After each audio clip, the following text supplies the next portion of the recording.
Maganda 'to kasi si General Torre yung ini-interview dito, mga kababayan. Kasi ang sabi dito, mga magulang ng umano'y nabiktima ni Kibuloy, lumantad upang tumistigo dito laban kay Kibulok, mga kababayan. So ibig sabihin, 'di ba may mga lumabas, mga kababayan, na mga sinasabi mga nabiktima, mga bagong biktima nitong si Kibulok, mga kababayan, mga bagong titistigo laban po dito kay Kibulok. So ngayon, yung iba siguro doon, mga kababayan, or bukod ata ito, mga kababayan, kasi marami mga marami mga nagdidemanda laban po dito kay Kibulok. May mga tumatawag na kay General Torre na yung iba, mga kababayan, talagang mga nabiktima nitong si Kibulok. So may mga pumupunta din sa NBI at talagang di umano, mga kababayan, lumalantad na di umano nabastos nitong si Kibulok. So ngayon kung titingnan natin, padami ng padami yung lumalantad para idemanda etong si Kibulok. At ngayon, mga kababayan, may mga magulang na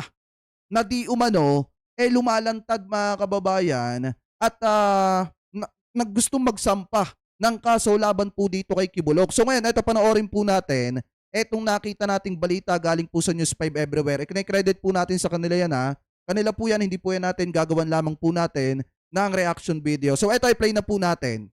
Ang pinuno po ng Region 11 PNP si General Nicolas Torre III. Sir, magandang umaga po, General. Sir, good morning at sa inyo mga tagapakinig. Opo, kamusta po kayo? Kayo ba nakapagpahinga na?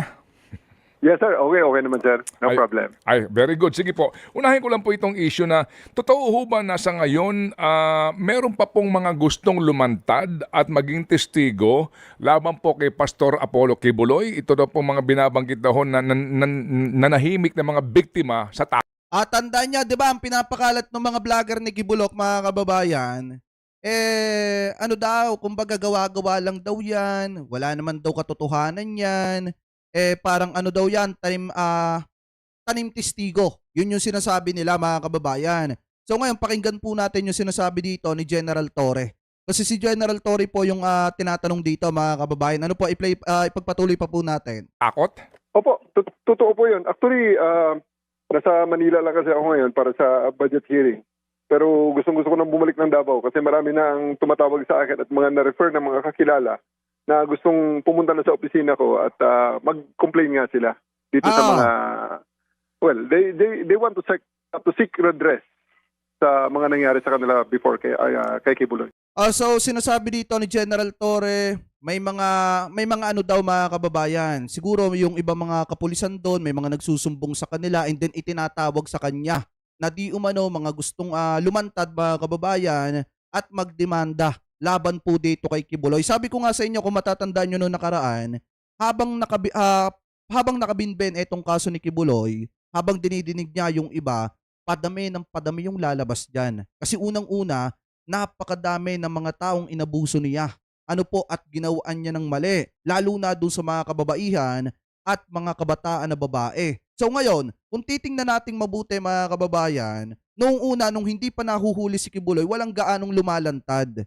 Diba, kung matatandaan din ninyo, sabi ata ni Batang Manila Toits yun, kung matatandaan nyo, may nabanggit siya sa kanyang vlog na once na mahuli, etong si Kibuloy, lahat ng mga ginawa niya ng masama, lalantad yan. Kasi unang-una, kapag ka nahuli itong si Kibulok, wala nang kakayahan to, mga kababayan, para gumawa pa ng hakbang, para gantihan yung mga taong lalantad. Kasi yung mga titistigo ngayon, protektado na yan ng ating gobyerno, mga kababayan. Kasi baka balikan nitong si Kibulok. So ngayon, dumadami na yung mga tumitistigo laban dito kay Kibuloy at lalong madidiin dyan si Kibuloy, mga kababayan, sa mga kinakaharap niyang kaso. Ano po, so ngayon, ipagpatuloy pa natin. Opo. Sige po. So far, sir, ilan po ang maliban sa mga nagsampa ng demanda mismo, no? Kaya nga nagkaroon ng arrest warrant itong si Ginoong Kibuloy, ilan po ang lumantad after na nangyari pong inyong paghahanap kay Pastor? Ilan po ang lumantad na mga bagong testigo? Sa Davao City, sa kay City Director, ay mayroon na siyang 3. Sa akin naman may 2 na naghihintay sa akin yan sa Davao. Mga parents ito actually, ang mga gustong pumunta. Mga parents ito ng mga bata na nandun sa loob. Opo. Ito pong mga nagparamdam po sa inyo, meron bang usapin po dito sa kanilang seguridad at pangamba dito sa binabanggit na Angels of Death? Before isa yun sa mga rason kung ba't hindi sila naglalakas loob na lumapit sa pulis. Oh. Kasi yun nga ang perception na Sabi ni ano yun, kababayan ko, kaibigan ko, hindi na kailangan ng testigo diyan. Sabi ng korte kapag kaganyan ng kaso. Yes, hindi na kailangan ng testigo kapag ka ang kaso mga rape, mga kababayan. Pero mas matibay, mas lalo siyang madidiin kapag ka sinampahan pa siya nung iba na mga nagdidemanda laban po sa kanya. Kasi unang-una, talagang mapuprove mga kababayan na gawain niya talaga yan. Ano po ang manghalay ng mga kabataan, especially ng mga kababaihan. Ano po, ipagpatuloy pa natin. walang mangyayari dyan dahil malakas nga ang impluensya ni Kibuloy. Pero ngayong nakakulong siya, nagkakaroon sila ng lakas ng loob na mag-voice out ng kanilang mga sentimento. Ah. Opo. Yung pong binabanggit na Angels of Death na ito, meron na ho ba talagang identified na mga miyembro nito, General? Yes, opo, meron na actually. May mga pangalan na kami. Although hindi pa ito kumpleto, by any means hindi ito kumpleto.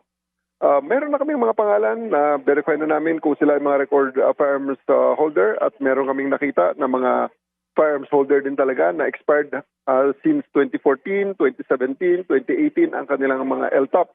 So hindi na sila nakapag-renew or hindi na sila nag-renew kasi nung binackground namin, involved sa iba-ibang mga kaso. May mga kasong against persons, may mga kasong against property.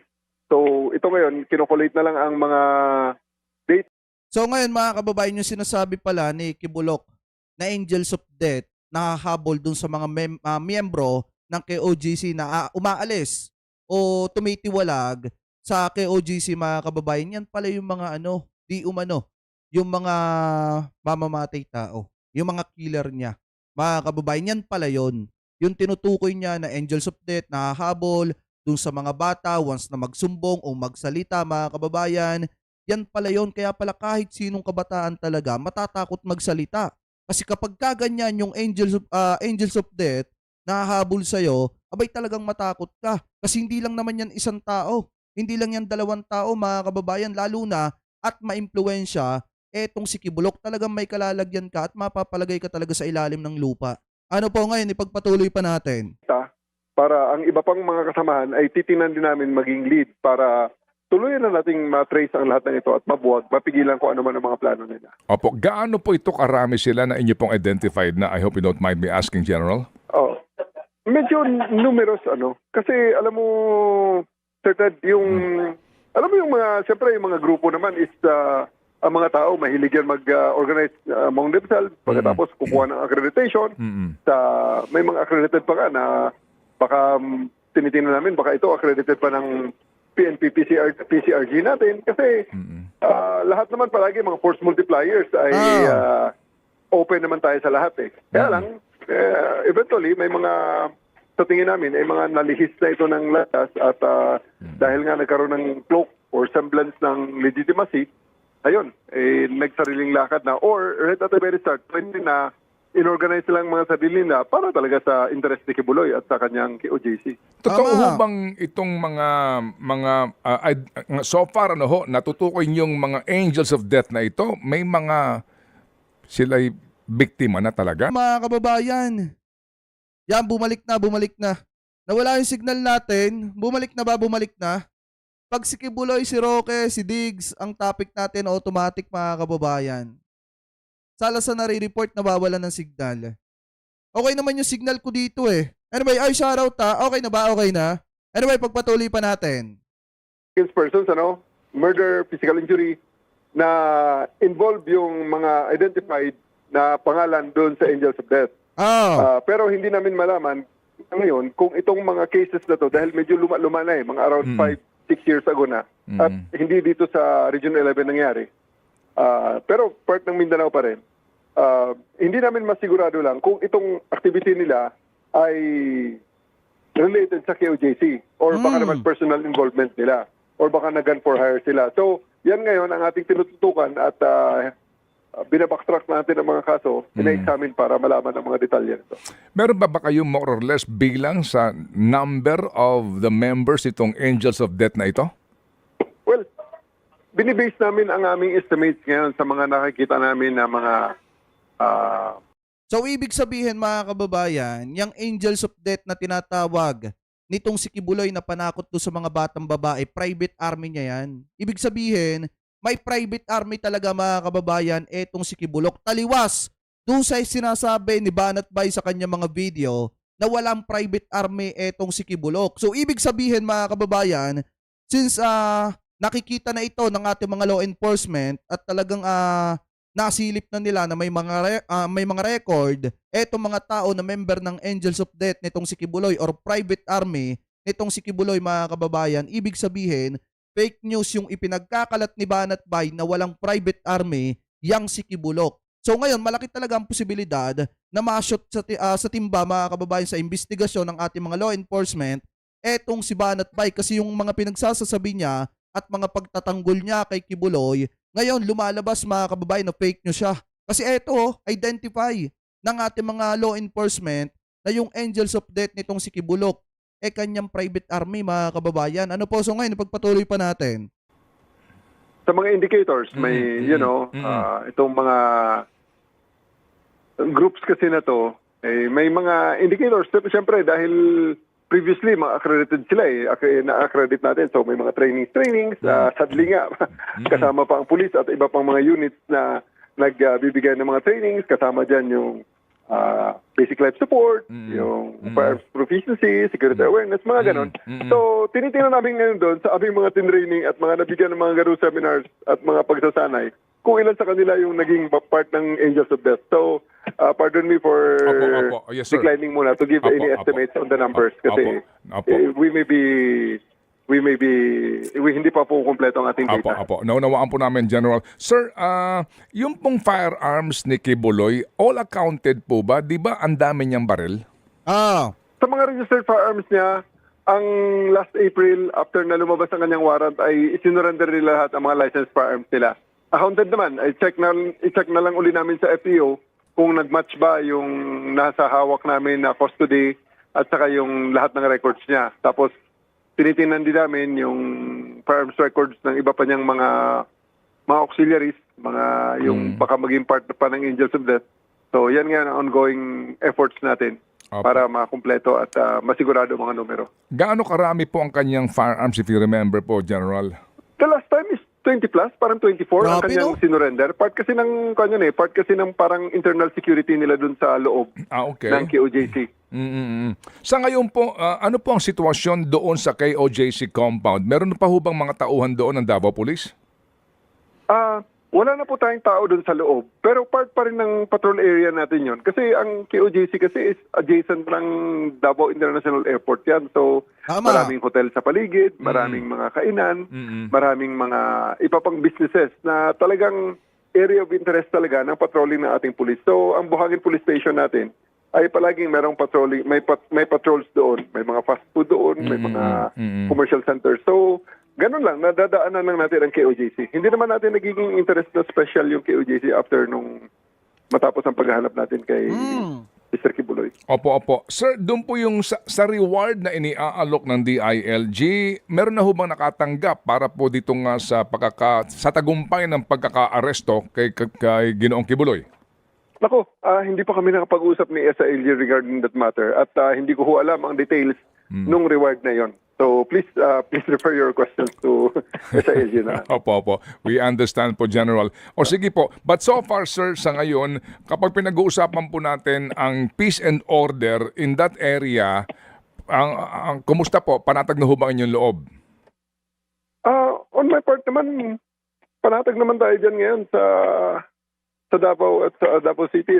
Saka mas naging maganda kasi mga kababayan sa totoo lang, mas naging maayos ang Davao ngayon nung napapunta dyan etong si General Torre. Kasi unang-una mga kababayan, nakita ng mga taga Davao yung dedikasyon at yung pagpupursige nitong si General Torre na maipakita sa publiko na kahit sobrang laki mong tao, maimpluwensya ka, makoneksyon ka mga kababayan, hindi ka pa rin makakaligtas sa kamay ng batas. Kung yung mismong big fish nga mga kababayan, nadali ni General Torre at nakita ng mga taga Davao, yung mga small time criminal dyan, matatakot nang gumawa ng pagkakamali sa Davao kasi hindi sila sasantuhin ni General Torre. mga kababayan. So ngayon kung titingnan natin pagdating sa peace and order dyan sa Davao, siguro mga kababayan, yung iba mga small time criminal dyan, baka natatauhan na.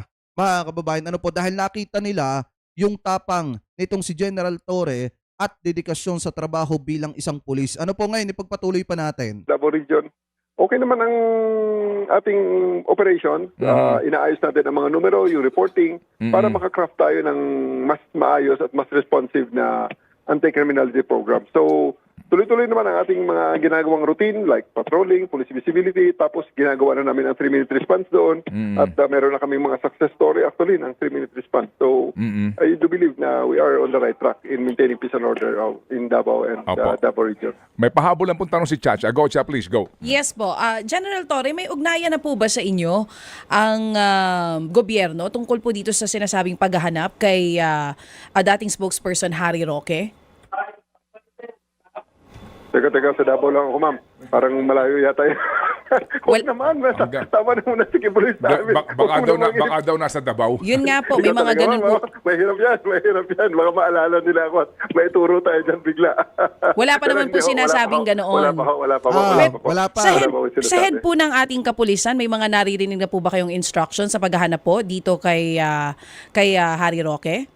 Well, I do believe na ang DO yata, ang Directorate for Operations, have already sounded the alarm para sa, however, yung natural po yun, routine po yun na pag may mga wanted, pina-flash alarm yan sa buong bansa na pag makita, contact this or apprehend this, contact ang ganitong offices.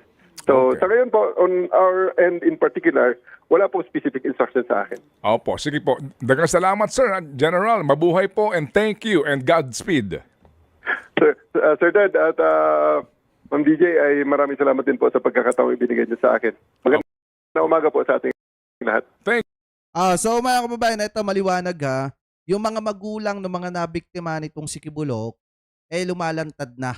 At handa ng idemanda, magsampa ng kaukulang kaso laban po dito kay Kibulok, mga kababayan. Kasi siguro ramdam na ng mga magulang ng bata na makukuha nila ang hustisya sa panahong ito ngayon, mga kababayan, na kung saan ang gobyerno natin ay pantay-pantay ang tingin, mga kababayan. Walang kaibigan, walang malaking tao, basta nagkamali ka, kailangan mong pagbayaran.